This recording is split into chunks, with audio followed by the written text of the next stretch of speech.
Good day, guys, and welcome to another episode of Riding in Tandem. RIT, Riding in Tandem, RIT. With me, RM. And me, Elaine, at sa episode na to, first look natin ng bagong-bagong Jetour G700. Ano, ready ka na? Parati naman eh, tara na!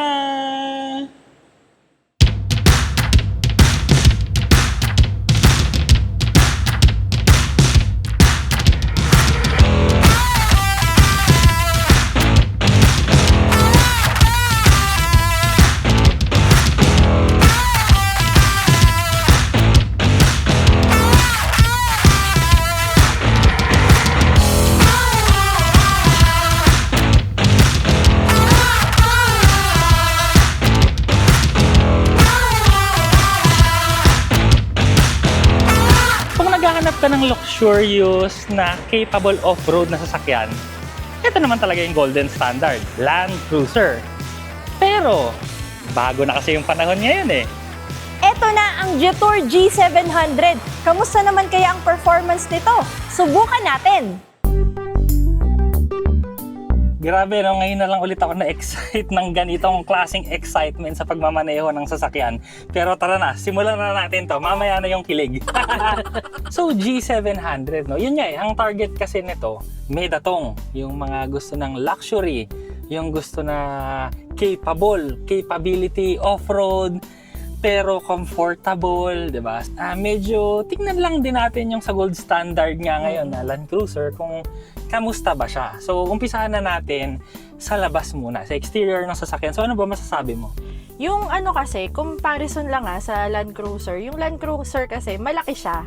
Ito, pareho silang malaking sasakyan. Pang-sosyalan kasi yung dating sa akin ng Land Cruiser. Pero ito kasi, ito yung pang-baragan. Kung ano yung itsura niya, yun din ang capability niya. Oo. Yung LC kasi, no? Yung styling kasi niya, parang reserved, yan. So, ito kasi talagang, yung bakbakan. Bakbakan na talaga yung parang pag tumabi kayo dyan. Oo, kasi yung hood pa lang nito, di ba? Yung macho yung shape, meron siyang mga umbok doon. Tapos pag tinignan mo kasi siya, napakalaking sasakyan talaga nito. Ang lapad-lapad, ang taas-taas. Ito na lang, ito na lang. Oh, yan, ito, yung space niyan sa screen. Tingnan nyo. Gaano kami kalayo ni RM? Parang pwede pang may umupo dito. Oo, pwede to 3-seater eh. Meron din to nung signature na lighting design ng Jetour. Tapos sa sides naman niya, machong-macho. Kasi yung shape niya, parang rip na muscle yung mga nasa wheel fenders niya, diba? Tapos meron pang mga matte body moldings dyan. Tapos yung rims pa niya, Diyos ko, parang pang macho, parang pang Terminator, ganon. So, yung SC kasi naman, pag tinignan mo kasi sa side, di ba, medyo plain. So, ito kasi, yun nga, mas macho talagang tingnan.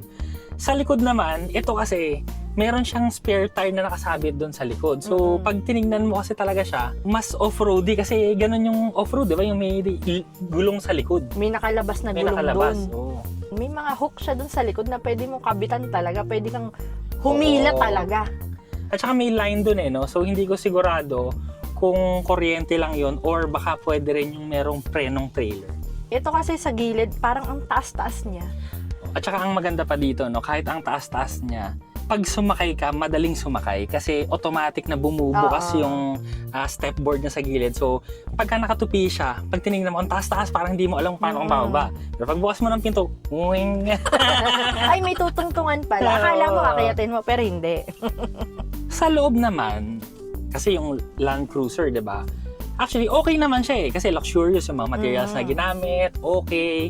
Ang napansin ko lang, medyo mas tight ako dun sa loob ng Land Cruiser. So, ito kasi parang mas expansive kasi yung interior nito, parang ang luwag-luwag. Marami siyang nilagay na siguro padding. Tapos, yung naging feel kasi namin, parang sakto lang siya. Sakto ka lang na hindi ka makakabuka ka masyado ng todo. Pero makakaupo ka, ganun. Yung feeling niya parang snug fit ka sa loob. Ito kasi mas maluwag. So, kahit yung sa second row dun may umbok siya dun sa gitna. Yun. Wala. Flat. Ito walang Flat to. Ito naman pagpasok nyo dito naman sa loob ng G700, ako para kayo nagdinala sa ibang dimensyon. Para kayong dinala sa planeta ng mga alien dahil iba ang itsura talaga. Yung screen, dati 'di ba palakihan. Ngayon kasi palakihan, padamihan, Pahabaan. pahabaan. Dito kasi yung instrument cluster na wala na dito sa unahan ng driver. So nandun na siya sa bandang ibabaw, tapos nagse-stretch siya hanggang dun sa kabilang dulo. Oo. So sa akin, kita ko yung speedometer, kita ko yung mga drive, pero sa bandang gitna, may kita mo, may relos pa dyan, may tire pressure monitoring system, may compass pa, o di ba? Tapos may date pa, kung anong petsa, anong araw na ngayon. Oo. May bundok pa. Ibang-iba, high-tech na high-tech Oo. talaga dito. Yung LC, medyo classic lang yung interior. Ito, classy na techy. Parang ano na to ibang ano na nga ibang dimension ka na. Parang ibang generation. Kasi kung Oo. susumahin mo, di ba? Parang yung LC, kahit tignan mo sa labas, parang medyo classy siya, no? Parang pang baby boomers. Hindi naman. Matured. Matured. Pero ito kasi, mas millennial, mas ganun yung dating niya. Mas mga ka-age. Modern ka-age. kasi, modern. So talagang bago yung dating niya. Yung screen na nasa ibabaw ng dashboard, yung kapalit ng instrument cluster, siya ay 35.4. Ang tawag nila ay Skyline screen. Kasi nga parang isang sky. O, tsaka in fairness kasi yung design niya, no, may linya sa gitna, parang horizon. Tapos ito namang infotainment system natin, 15.6 to. Pero wag ka, hindi lang dyan natitigil yung screen dahil meron pang lumalabas. May isa pang lumalabas dito. Oo, Ito. na ilang inches yan? Ito naman, nasa 17.3 inches. Mas malaki. Ito yung mga tipong pwede kang manood ng movie. Pwede May kang games Netflix. nga eh. May games nga. Chinek ko kanina, pwede kang mag-games. Oo. Oo. Yung mga materials din na ginamit niya, mga leather na malalambot, tas hindi lang basta-basang leather, meron pang mga patterns, parang geographic pattern naman Geographic niya, nga di ba? eh. Ito yung Oo. parang yung pagka tiningnan mo yung thermal location, ganon. Or yung yung kung saan yung matataas na bundok, gano'n, parang ganon ganyan. yung itsura niya. Pati dito sa mga hawakan ng pinto, ganon din. Tapos may konting mga metal pa, pati yung mga buttons metal. Kaya alam mo yung social na social, tsaka mukhang matibay na matibay talaga. Meron pang ambient lighting sa gitna na mukhang mapa ng mundo na inilatag ng flat. May ganun pa siya. Tapos yung mga pala nito, yung mga speaker, ang lalaki din na silver, dito sa ibabaw ng dashboard. Nakaangat talaga yung mga speaker sa gilid. Ang speakers naman ito, 18 speakers na Lexicon. Medyo matindi, no? 18? 18! Imagine niyo, dati okay na nga ako sa 4-speaker system. Nung naging 6, nagkaroon ng 2 tweeters, Para sa akin, parang, oh my God! Tapos ngayon, 18! 18. Pwede ka na mag-18 roses! Grabe. Birthday. At hindi lang natatapos doon, dahil nga malaki rin nga itong sasakyan na to. So sa safety naman, naka 11 ang airbags. Oo. 11 piraso. Hindi lang yan. Sa safety, sa crash safety nito, kaya nitong i-withstand yung 15 tons. Oo. Imagine niyo ang kotse yung medyo mabigat, mga 2 tons na yon, 2 tons. Ito kaya niya 15 tons. So kaya nitong bumunggo ng truck. Oo, hindi Pero tsaka wag niyo ibunggo, wag naman ganun. Pero kumbaga pagka nabangga ka Oo. sa harap or likod, safe ka dito Oo. sa loob. Kasi hindi mo mababayaran yun yung, kumbaga, di ba, aksidente, hindi mo, sabi mo, wag na sana tayong dumating doon. Pero Knock on kung wood. sakali naman, naku Diyos ko, kung itong sasakyan mo, kaya niya. So, hindi lang tayo sa crash matibay. At yung water wading depth nito, 900 mm. So, yung usual kasi diba mga 700, yung iba merong 800, pero ito 900 mm yung wading depth. So, kung may baha man, safe ka. Actually, sa China nga, merong version nitong G700 na ginagamit talaga nila sa ilog. Pero syempre, hindi ito yung version na yon. Pero, ang sinabi sa amin, yung mga weather seals nito, yung mga seals nito sa mga buta, sa mga pang-ilalim, same din naman. Meron din daw tong self-parking. So, subukan din natin kung papaano ba yung self-parking. Dito siya. Parking assist. Kasi mamimili ka ng parking. Ayun. Yan sa gitna. Start parking. APA activated. Be aware of your surroundings. Okay.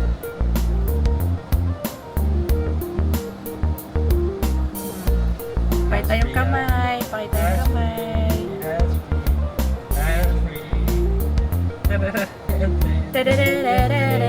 Final Fantasy yan. Mali ang sinasabi. Ayun!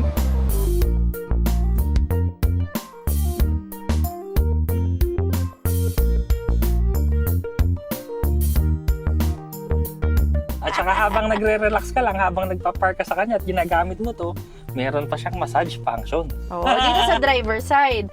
Tapos doon naman sa second row, meron din yan pareho na may control dito sa likod ng center armrest. O, di ba? Wow. Pati aircon, may control yan. Ito yung napansin ko, yung massage, hindi lang siya isang type ng massage. Marami siya. Kung anong part ng likod mo yung masakit sa'yo. May ganun. Tsaka may intensity hanggang level 3. Wow, ang sarap. Sabi ko nga, parang pagka nag-drive to, doon ako sa likod. Ba't ako dito? Dito na lang. At saka kinaganda pa nito, no? Siyempre, ano kasi to, 6-seater.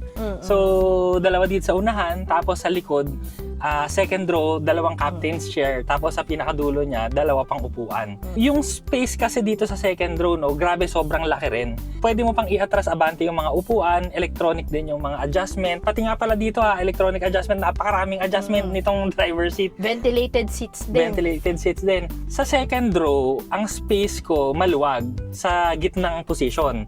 So, pag nasa gitnang position siya, makakaupo na ako actually dun sa third row. Pero, pagka gusto mong maluwag ka, pwede mong iabante lang ng konting-konti dun sa gitnang adjustment. Tapos, kaya ko nang magstay dun sa likod ng kahit long distance. Kasi, okay na. Maluwag na siya para sa akin. 5'8" ako Additional lang sa safety features, no? Syempre, natural. Dahil ito ay normal na ngayon. Meron din tong ADAS system. So, meron din tong adaptive cruise control. Tapos, ang maganda pa, dahil din, pang off-roading nga, meron siyang diff lock. Na, ilan? 3. Bale, meron siya sa unahan, meron siya sa likod, tsaka meron siya sa gitna. Gitna. So, napakagaling, no? Imagine niyo yung iba nga, isa lang okay na. Ito 3. Not 1, not 2, Oo. but 3. Tapos electronic na siya. Kusa na rin siyang gumagana kung kailan mo kailangan. Hindi ka na mag-iisip kasi siya na bahala. Pero just in case na gusto mong ikaw yung mag-isip, meron din namang switch dito. Oo, nandito rin naman siya. Ito. May switch dito ng rear at saka nung front. So, yung gitna, automatic na talaga siya. Oh, tsaka yung pala nito, yung suspension nito, pwede mong i-adjust. Meron ding button dito, pwede mong iangat at ibaba ang sasakyan with a touch of a button. Oo. Grabe, sobrang wow! Kasi kung i-imagine mo, di ba, sa mga sasakyan dati, no, para mag-adjust ka ng suspension mo, malaki gagastusin mo. Dito, isang pindot mo lang. Ay, adjust mo lang, ganun. 2-inch lift, pak! At dahil nga pala plug-in hybrid to, no, meron din tong EV, HEV mode. So, ikaw na bahala kung ano yung kailangan mo. Kung EV lang, hindi mag-EV ka lang. So, ang range daw nito ng EV ay 100 kilometers. Tapos, pag pinagsama yung gasoline at saka yung electric vehicle, no, more than 1,000 kilometers. 1,000 kilometers. So, 1,200. So, ang drive modes natin, meron tayong Eco, Normal, Sport, Snow, Mud, Sand, at Rock. O, diba? Rock! Wala So, bang pop? Hindi, iba pala yun. Kung aakyat ka ng talagang batuhan, pwede, boulders. Meron pang ganon. Yun naman talaga di ba? Siyempre, yung kakayanan, yun yung importante rin dito. Pero yun nga, kayang-kaya niya talaga. Nagulat din ako sa turning radius niya. As in, umiikot yung sasakyan in place. Mo lang siya, sagad mo lang siya ng turn. Tapos parang umiikot. Oo. Parang gumagawa lang siya ng circle ng kung gano'ng kalaki yung sasakyan. Gumaganon lang siya. Grabe. So, maneuverable. In short, no, maneuverable siya kahit pagkalaki-laking sasakyan. Ang makina nito, no, isang gasoline motor na 2.0 liter turbo, plus meron pa tong 3 electric motors. 3 electric motors. So, kaya ang acceleration nito, grabe naman talaga. Yun yung isang difference na nakita ko paano. Kasi 'di ba yung Land Cruiser, so diesel siya, V6. So kahit paano kasi pag diesel, no, iintayin mo pa yung sa simula na acceleration Pero yun yung pinagkaiba dito. So lagay natin siya sa sport mode. Yan. So ngayon, subukan lang natin ng konti. Let's go.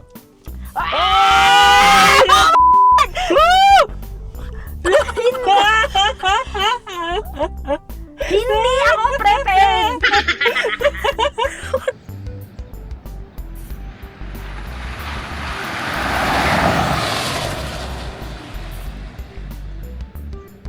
Oh my God! Saglit lang Saglit. high blood Hindi yata. kasi namin yung ginawa kanina, yung yung testing namin kanina, hayahay lang na stroll. So just to give you an idea kasi 0 to 100 kilometers per hour. Tayo, nabulol na tuloy ako. Kaya, 0 to 100 kilometers per hour kasi nito, 5.4 seconds. So, di ba grabe? Yung mga turbo dati, mga 7 seconds lang yun. Yung mga performance car na super performance car, nasabihin mo na mga 5.7, 6. Ito, 5.4. 4.6. Ay, 4.6 seconds. 4.6 ba? Ay, 4.6. Oh. So, ayan. So, correction. So, mali pala ako, no? So, sabihin na natin yung mga performance car, 5.7, 8, 6. Ito kasi, no? 4.7 seconds. Mas mabilis. 4.6. Ay, sorry. 4.6 seconds. Mas mabilis pa siya sa mga performance cars. Pero, naka 6-seater SUV ka na pwede sa baha at My napaka-komportable mo. Isa pa to ha. My God. Nag-sport mode kami. Humataw kami ng matindi pero sobrang tahimik pa rin dito sa cabin. Ibalik ko na sa normal muna. Nakakatakot yung sport mode. Di ko alam kung ano yung tsura namin. Gaya na sila. Oh my God. So, actually kasi yung ganun kasi, di ba? V6 diesel, hindi kaya. Yung ganun, hindi kaya. Hindi, malayo. So, yung performance-wise, no, kunwari, naka-LC ka, diesel, naririnig mo ng konti yung engine. Oo, komportable, pero tahimik, oo. Pero, iba talaga yung tahimik ng ganito. Kasi kagaya ngayon, naka-HEV mode tayo, pero electric lang yung gumagana. So, napakatahimik talaga. Para lang din may reference kung gaano siya katahimik. Kanina kasi, palabas kami dun sa parking, ganyan. Yung mga tao na nasa labas, hindi, syempre kasi nga EV, hindi mo, pag naka-EV mode ka, hindi nila naririnig na may umaandar. So, yun, malaki naman yung sasakyan, makikita. Pero syempre, pagka busy ka, yun, hindi nila naririnig literal na palabas ka na. Pero, narinig lang nila nung nag-on yung fan. Oo. Pero, biglang sinabi naman kasi nila sa akin na malakas daw talaga at malalaki yung fan nito kasi dinesign daw nila to para sa disyerto. Mm-hmm. So, ang ibig sabihin lang nun, wala naman disyerto sa atin pero hindi to mag-overheat. Kung baga kumaalikabok ka, wala, okay lang. Tsaka yung init. Kasi diba ang disyerto, sobrang init. Oo. So, design siya sa sobrang init. Pero pag ginamit mo sa Pilipinas, kahit saan mo dalhin dito sa Pilipinas, kayang-kaya niya yung init. Kahit tutok pa araw sa inyo. Sa suspension system naman natin, naka-multilink siya. Ibig sabihin, independent lahat ng gulong niya. So, naluba ka sa left side. Ang maganda nakahiwala yung suspension niya sa kaliwa. Mm-hmm. So, ibig sabihin, yun lang yung gagalaw na gulong mo. So, yung the rest ng sasakyan, steady lang. So, kung kunwari, unahan naman na gulong, yung nalubak. So, yun lang yung gagalaw. So, steady yung katawan ng sasakyan. Kaya ikaw, steady ka lang din sa loob. Unlike kasi pagka kunwari, mga torsion beam. So, pagka kunwari, gumalaw yung gulong mo dito sa right side, gagalaw pati yung left side mo. Kaya mas magalaw sa loob ng sasakyan. mas maganon. Ang towing capacity nito, 2.5 tons. At meron tong built-in na V2L. So, pwede mo nang idiretsong isaksak mismo sa sasakyan. Wala ka nang ibang kailangan pang idagdag. Doon na, isaksak mo na, pwede ka nang gumamit ng kahit anong appliance. Isaksak ang appliance. Yes. Saksak mamaya mo kung ano dito sa isaksak sasakyan. Hindi, syempre appliance. Huwag ganon. At saka ito para may may isa pa akong feature na nagustuhan dito. Meron siya kasing may open compartment dito sa ilalim dito sa gitna. So meron siyang scents, meron siyang crystal na 3 doon. So meron siyang, ang tawag nila ay built-in fragrance system with premium scent chooser. Oo, yung bango. Iba-iba siya. Amoy hotel. Oo. Diba? Amoy hotel. Amoy lalaking gwapo. Kamoy ka pala. Kamoy ko pala. May ganun mo sa leg mo. May ganun siya 3. Tapos yun yung mga tipong mga amoy talaga, yung spa, hotel, yun katulad sinabi niya, yan. Napansin ko rin yung upuan nito, maliban sa massage sobrang komportable rin, napakalambot, maganda yung bolstering. Tsaka yung height, sakto. Parang parang I belong here. Titira ka na dyan. Benta na natin yung bahay. Dito na kami titira. Meron siyang isang wireless charger. Tapos both sides may mga button sa gilid. So andito yung sa ventilated seats, tig-isa kayo. Yung fan speed, controls ng aircon basically, pati temperature. Tapos dito sa bandang baba naman, nandito yung sa pang 4x4, yung diff lock, yung drive modes dito. Ito yon yung shift dito sa gitna, yung knob. Pero yung mismong shifter nitong sasakyan, stock siya na nasa likod ng manibela, nasa right side. May dalawang cup holders. Ito, meron tayong compartment. Akala mo mababaw, pero pag tinanggal mo to, Diyos ko, napakalalim. Yung pinagdadrivean nga pala natin, controlled environment tayo. So, Oo. malaking ano to, factory. Anyway, Yes. kaya baka napapansin nyo, pahinto-hinto lang kami kasi ano to. Wala tayo sa, wala tayo sa public road. Tapos, ito pa, sa ilalim nga nito, may open compartment. Sa side ko, meron siyang Type A, Type C USB port. Sa side ni RM, Type A, Type C, at saka merong 12 volts na power supply. Sa likod nga, naka-captain seats, pero yung inner portion, inner part niya, meron dong parang suksukan ng pwedeng wallet, pwedeng cellphone. Tapos yung katabi, mayroong Type C USB port. Ang maganda pa, itong likod ko, yung sa likod nitong passenger seat na yan, may lamesa para dun sa nakaupo dito sa side na to. May pwedeng lamesa na ibababa. So kung pwede gusto mo, mag-work ka, nandiyan driver mo, andito ka, work ka mo ng ganon, o may lamesa ka, tapos may lalagyan ng ballpen. Ang nagustuhan ko sa sasakyan na to, nakaka-inlove siya. Oh my God, yung standards ko tumataas na naman. Paano ba to? Hindi, alam mo kasi ganito parang ako rin kasi, parang nasa isip ko ngayon, parang alam mo yun, gandang-ganda ako sa T2. Ang dami ng maganda Wala eh. na akong masabi. Sa totoo lang, wala na akong masabi sa Jetour T2. Oh, Sabay in love na nilabas in love. to. Anak ng tokwa. My God, paano dapat itong kinuha ko? Akala mo unlimited ang no, pera. Pero wala, yun nga talaga kung kunwari ako, executive ako na alam mo yun, gusto ko talaga nga ng social na sasakyan, na capable, na ang daming party tricks nito. Actually, hindi pa namin to lahat nakakalikot, no? Correct. Dito pa lang sa mga sa electronic parking brake, yung sa mga collision mitigation, marami pa to. So, abangan nyo na lang na mag-video ulit tayo dito ng mas maganda-ganda pang video. Pero ang masasabi ko lang sa inyo, ito na yata ang bagong pamantayan ngayon ng luxury capable off-roader. Yun na nga. Grabe, at saka masasabi ko din, yung sinet nila na bar, wow. So, Hindi ko ma-reach. kung in the market kayo sa Testing nyo to. capable off-roader na gusto nyo talaga yung parang hari ka ng daan, i-test drive nyo na to. Hindi kayo magsisisi. Oh. Maraming salamat sa panonood. Sana nag-enjoy po kayo at may natutunan kayo sa video namin. O, next video na. RIT, riding in tandem. RIT, riding in tandem. RIT, riding in tandem. Siksik na impormasyon mula kay RM at Elaine.